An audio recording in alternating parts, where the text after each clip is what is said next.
Hello, everyone. My name is Quintus, and I just had 2 coffees, so I'm feeling good. Today I'll be talking about secure hardware, and I would just like to acknowledge before I even get into this that none of this would have really been possible without a lot of other people. I'm mostly just a conduit for other people's ideas, and in particular, Bunny and Thorben from Bunny Studios and Thorben from UCLouvain and Simple Crypto have really contributed many of the ideas that I'm presenting here. I'm basically presenting a blog post that a couple of us posted quite recently. So if you are interested in more detail on these ideas, please just go to that, and that should be linked in the talk description. So the backdrop context for this talk is that the world that we live in ultimately is based on hardware and the security of the hardware. Like Mark Andreessen said, software's eating the world. Well, guess what? All the software is running on hardware. Right? The cars we drive, we rely on the hardware in those cars to not make a mistake and take us off the road, like the computer hardware.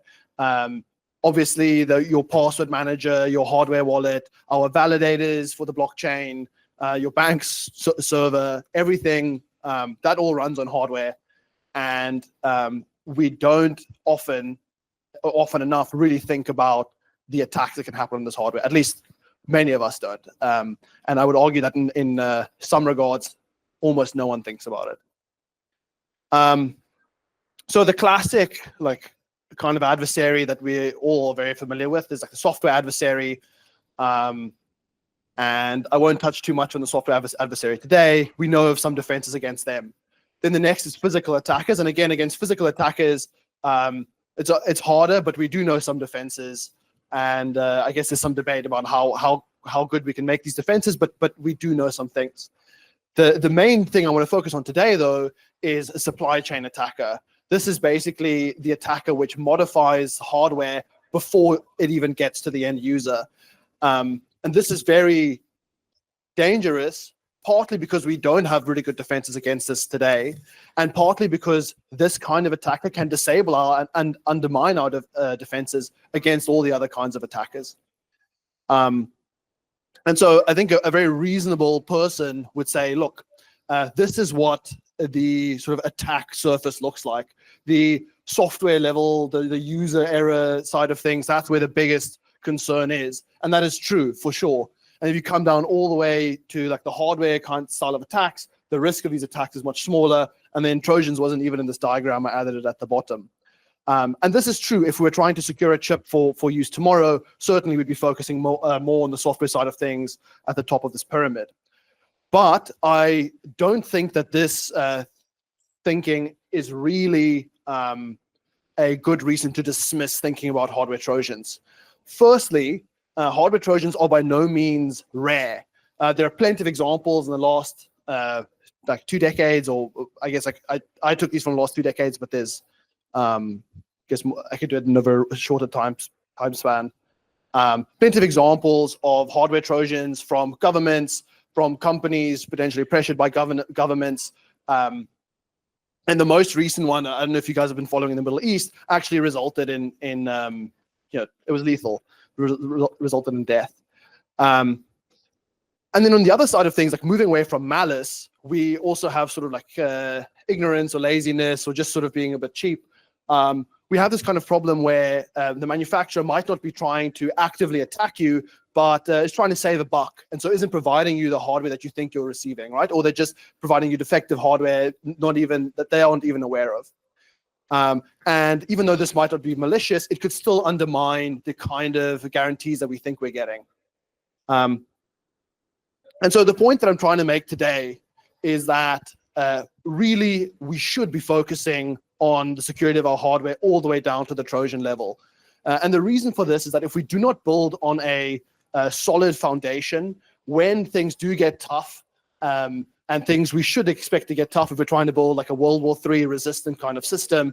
When things do get tough and we don't have a solid foundation, things will come, the sort of our walls will come crumbling down, our defenses will come crumbling down. And this is a relatively old idea. And so what I'm going to do today is not only make the case that we should focus on this kind of problem, but that we actually can do something about it, which is not, I think, the most common understanding of this problem. And the way I will make this argument is by showcasing many research areas or research ideas that have been actively worked on that, when pieced together, can sort of solve this puzzle, or at least solve 80 or 90% of it. And if we look at these, I think the case is relatively strong that we can make significant inroads, if not fully solving the problem eventually. So to get our thinking on this underway, we should divide our use cases into two. On the one hand, we have the easy case, where the user has physical control of their hardware. This is like a laptop, your phone, which is your password manager, your hardware wallet. And then on the other hand, we have the case where the user does not have control of, or doesn't have physical access to the hardware.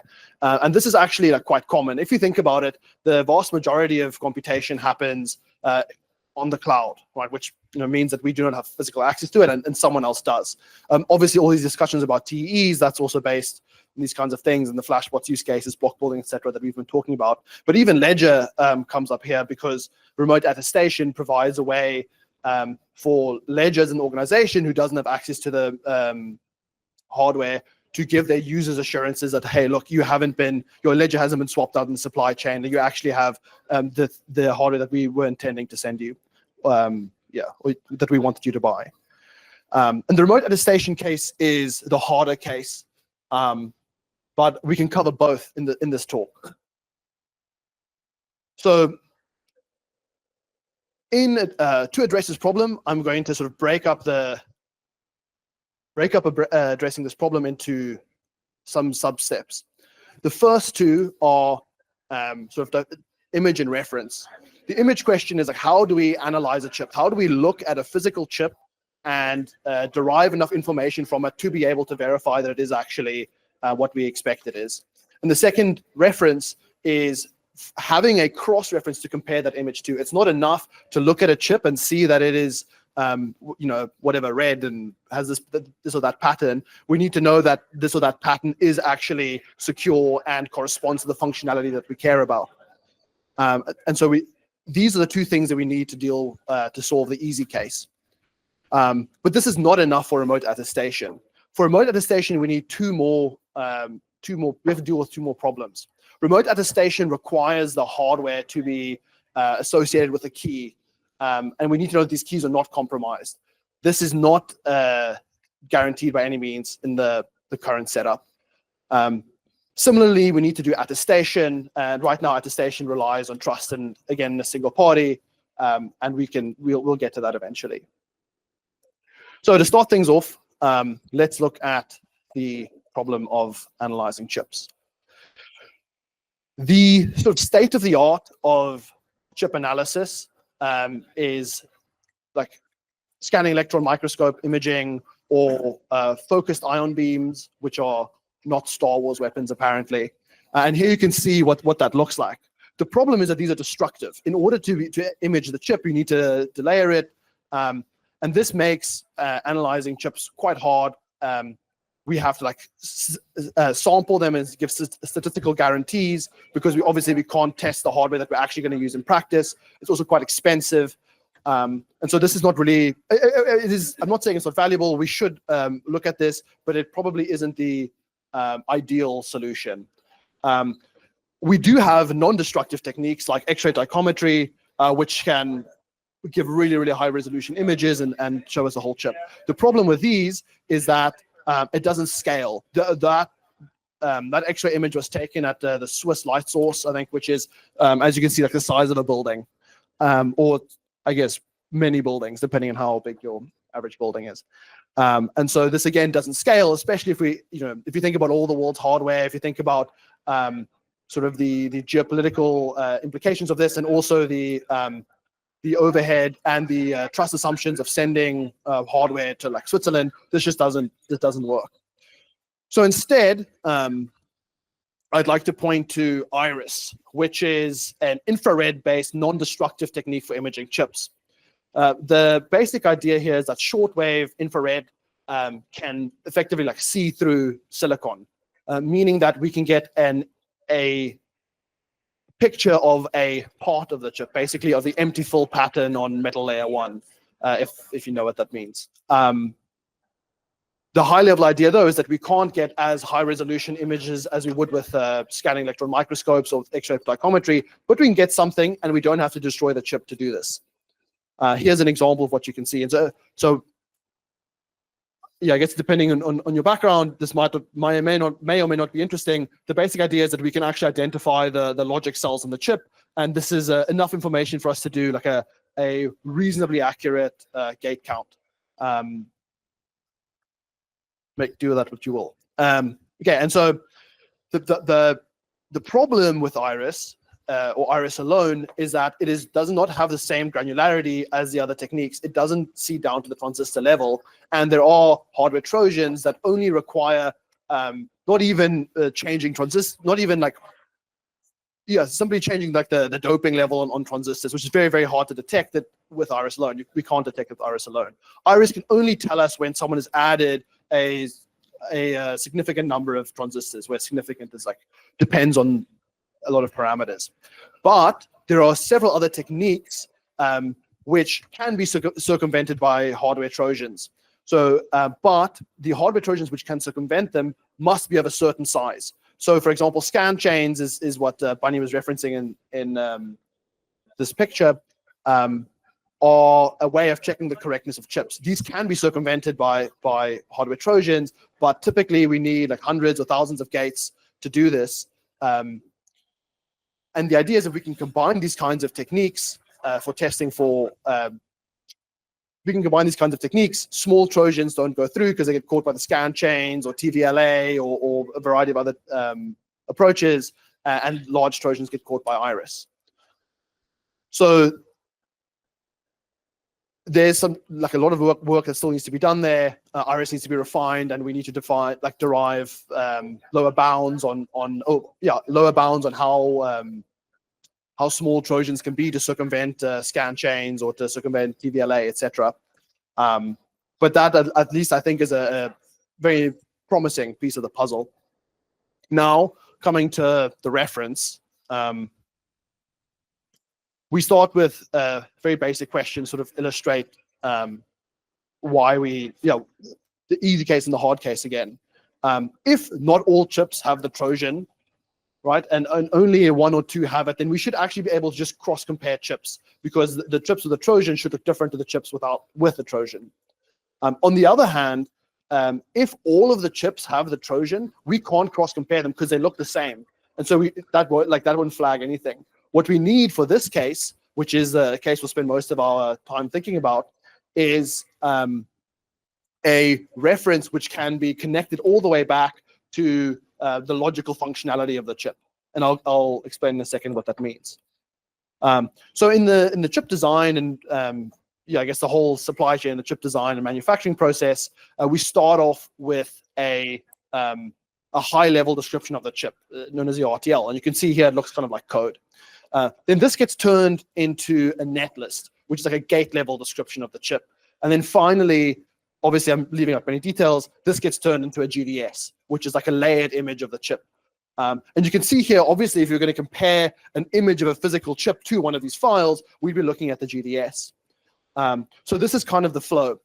We have the high-level description, the RTL on your left, and then all the way at the other end, we have the GDS. Now, what I've added in here is the EDA, which is the software that is used to facilitate this process, that's licensed from third parties, and it's usually closed sourced.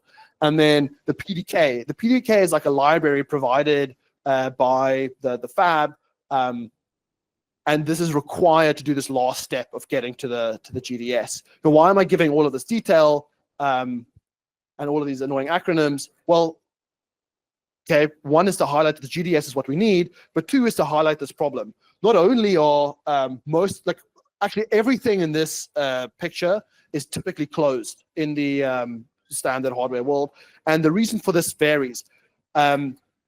One reason is that many components in chip design are typically licensed from third parties, and these licensing agreements prohibit the chips from being open sourced, even if the designer wants to. Of course, not all the designers want to, and there are many incentives. We can get into that. But the hardest problem is probably that when fabs provide PDKs to designers, these PDKs come with an NDA, which means that the GDS, and yeah, I guess the GDS is the most important thing, and the PDK obviously cannot be released publicly.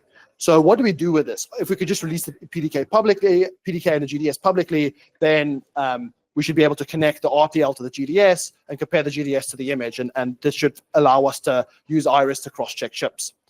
So what are the implications of this? The whole ledger team's here, so I hope you guys don't mind. But the implication of this is not only are most modern chips, not only is the design of the hardware of most modern chips closed, the low-level software is also not made available to the public for audit.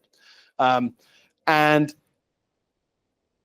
I guess this comes, or I don't guess, this comes from the fact that hardware teams are put in a position where they have to choose between a trade-off. On the one side, we can use the closed source copyrighted IP, which is more secure against physical attackers. It is more performant. It is cheaper. Or on the other hand, we can try to optimize and take on fewer trust assumptions. Because the gap between open and closed source designs and licensed software is so large today in terms of performance, pretty much everyone is forced into taking the tamper resistance, performance, and cost side of this trade-off, like the ledger example I just highlighted. Part of the incentive for people to, or for companies to favor the non-trust assumption side of this trade-off, taking on more trust assumptions, basically, is economic. But part of it is also the reasoning around security and how people think about it in the hardware industry. Common criteria is the standard way in which hardware security certifications are given. So if you buy some secure hardware, if you buy like a ledger or something, this will come with some certification that says this has been this design has been tested by common criteria, and they approve the security level. And this is usually the assurance that people rely on because they can't actually test the hardware. What's interesting about common criteria is that they actually explicitly reward teams for keeping their design closed. So if you, basically they give you points for security through obscurity. On the other side of things, which is more from the software world, there's this idea of Linus's law, right, which says that given enough eyeballs, all bugs are shallow, meaning that we have a more secure designs if these designs are visible to more and more people, because these people are more likely to detect these bugs. And I guess it's like hard to really make a decision which one makes the most sense. But one of the most recent attacks, I think, really highlights why the belief in security through obscurity doesn't necessarily always also apply to the hardware world. UCLeak, which was an exploit on YubiKey keys, which came out, I think, this year, went unnoticed for 14 years and went through 80 top-level common criteria certifications and never was detected. Now, obviously, we can't guarantee that this would have been detected if it was made open public, but I think it certainly means that certainly shows that relying on common criteria isn't the silver bullet. Thank you. 2 minutes, Quintus. 2 minutes. I thought I had 30 minutes. 5 minutes. I'm gonna go till 9. So there are some teams which are pushing the barrier of openness, making more and more of their design open. Cranium, OpenTitan probably the most famous, and Tropic Square, all examples of this. They still don't open the GDS and parts of the RTL, and so you still have to trust them that they are not inserting Trojans, and trust them they are competently enforcing tamper resistance and all sorts of other defenses. But you have to trust them less. There's more that the user can audit. And I think the most exciting work here is being done by a research team called Simple Crypto in Belgium. They are busy working on some like fully open secure PUF-based. I'll get to in a second, but PUF-based signer. And I recommend checking them out. And if you're trying to like support a research course in the space, I think definitely this is the one. That's also linked in the talk description. So really the question from here is like, can we get high quality open source IP, including the PDK soon? If we can get it soon, then sick, we're done. We can just get the open GDS and life's good. And but probably this is not the case. So probably even if we get an open GDS, maybe some of the other components are not going to catch up for a while. And so we have to deal with the reality that if we want a performance secure chip, maybe it's for a while, we're going to have to deal with a closed GDS and a closed PDK. So what can we do about this? We actually can work with this world. So imagine we have an open RTL, an open netlist, but we still have a closed PDK and GDS. Ideally, we'd like to prove this mapping. The RTL gives us the GDS, or RTL gives us the netlist gives us the GDS, and then from the GDS, we get to the actual picture. But the GDS and the mapping from the RTL to the GDS are kept closed by the NDA. So one way around this is to use formal methods to go from the netlist to density bounds over the chip, saying like, look, this is the like gate level description of what the hardware should be doing. And based on that, we know that you shouldn't have more than this number of transistors in this area of the chip.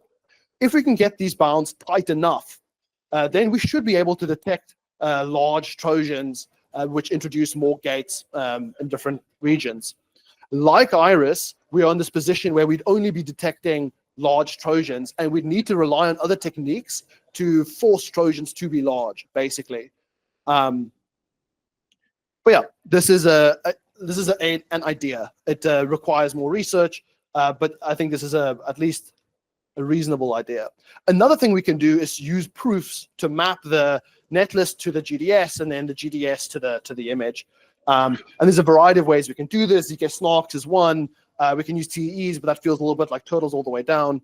And then we can trust actors. And now trusted actors doesn't sound like we're really solving the problem, does it? And we probably aren't. We're pushing it down the road, but we can still significantly improve on the world we have by having, for example, a set of geographically diverse, whatever, disinterested parties who are examining these chips and don't reveal the GDS, don't reveal the PDK, but at least they can say, look, I looked at this and it looks good to me.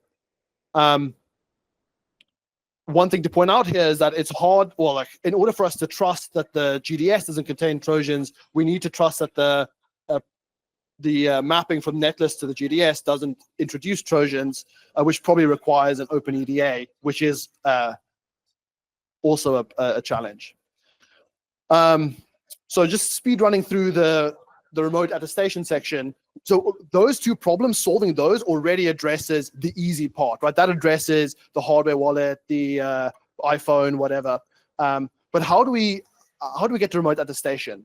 The one problem I said is we need to tie keys to the hardware. I'm not going to explain why. That's just out of scope, I guess.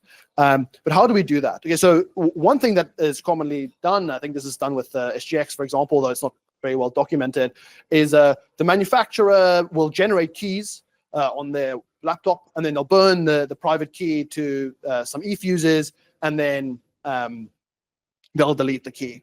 Obviously, this is not secure. And on top of that, the eFuses that they burn the key to are have been broken and yeah, not secure. So these don't work. But there are other key generation and storage ideas. The first is PUFs, which leverage basically variations in the manufacturing process, which to put it simply, treat every piece of hardware or treat the piece of hardware as a key in itself. Because it is unique, because of the lack of precision of the manufacturing instruments, we leverage this uniqueness to have the hardware itself embed a secret. And the nice thing about this is that the key is generated in the manufacturing process, so it's never generated outside the hardware. And it is stored in such a way that if anyone tries to examine the chip, or ideally, the examination will perturb the structure of the hardware, disturbing the key, meaning that the key is not very hard to extract.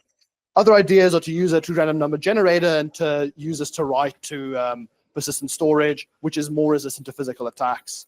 Not going to get into that.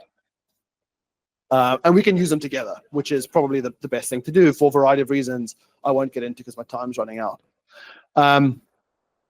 Then there's this question of attestation. Okay, cool. So we're in the setting where the user doesn't have physical access to the hardware, and yet they must somehow trust that the hardware is correct. How do we do this if we do have, even if we do have analysis techniques that work and we do have a trustworthy reference, and physical inspection of the chip should tell us whether the key has been compromised or not?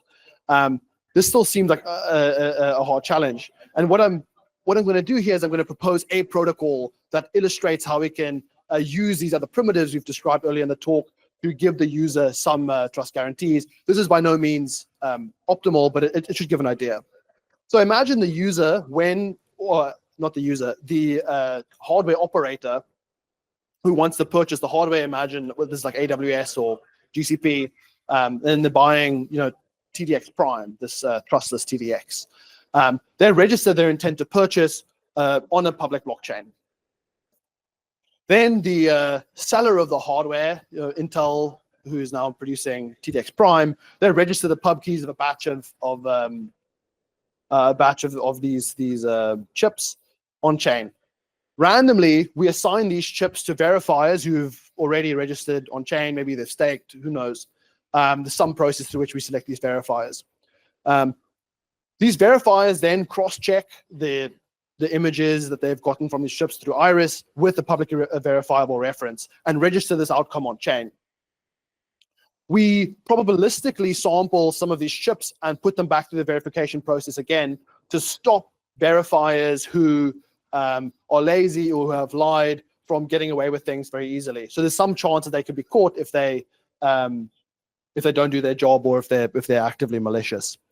And then finally, for the chips that don't get sent back to verification phase, we randomly assign a chip to the purchaser. And the reason we do all these random assignments is to prevent collusion. So if the purchaser and the manufacturer are actually the same entity and they're trying to force through just one Trojanified compromised piece of hardware, it's very hard for them to pull this off because they'll be randomly allocated one of these pieces of hardware.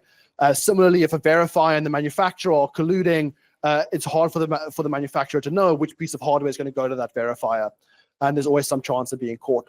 So this is the kind of idea. There's many things we can add onto this. We can intentionally insert Trojanified chips we've committed to ahead of time to catch lazy verifiers. We can allow whistleblowers, etc. But this is like just a proof of concept, So don't take it as like the optimal design. This is a very complex diagram, and I don't have time to go through it. The idea is each of these sections separated by dotted lines is the problems we've had to solve, and for each of those we have several different ideas that are not mutually exclusive, and only one of which has to work for us to have a working design. And the green bubbles I won't go into, but are open problems that we need to solve to get the system working. So if you're interested in getting involved, these are some of the things you should look at. Ending note, I want to come back to the importance of hardware. Transistors and chips and all of these words have become geopolitically important. They've become really what we rely on in our personal lives. And so even though this is a hard problem, I think it is something that really merits our attention. I believe at some point in the future, we'll look back and say, wow, in 2024, those people just bought hardware and assumed that it worked. What a crazy, risky world. And yeah, I hope in a couple of years' time, I can give you a presentation talking about how much progress has happened. Yeah, thanks for attending.